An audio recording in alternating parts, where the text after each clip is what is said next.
नमस्कार. आज आपण इन्स्टंट सूप तयार करणार आहोत. त्यासाठी साहित्य लागणार आहे 2 चमचे मसूर डाळ, 2 चमचे मूग डाळ आणि 2 चमचे तुरीची डाळ. हे आपण छान बारीक आचेवरती छान खरपूस भाजून घ्यायचं. हे भाजत आलेलंच आहे. भाजल्यानंतर त्याच्यामध्ये आपण टाकणार आहोत जिरे, कढीपत्ता, लाल मिरच्या, मिरे आणि मेथ्या. हे सर्व एकत्र करून परत एकदा छान भाजून घ्यायचं. हे सर्व बारीक आचेवरच भाजायचं, कारण करपून द्यायचं नाही.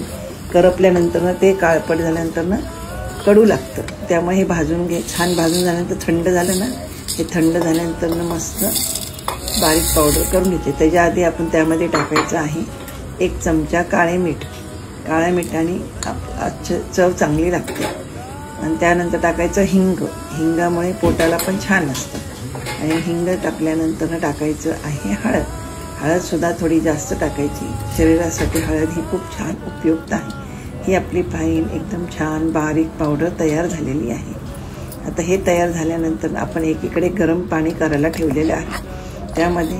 त्यासाठी आपण एका ग्लासमध्ये टाकणार आहोत 1 चमचा ही पावडर.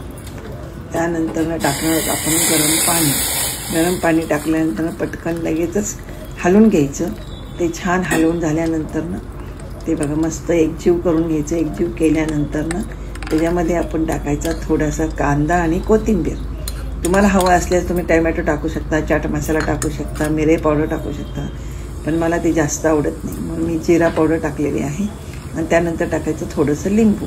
हे आता आपल्या 80 लोकांसाठी किंवा माझ्यासारख्या 80 लोकांसाठी हे छान आपलं मस्त तूप तयार झालेलं आहे. हे तयार करून ठेवा.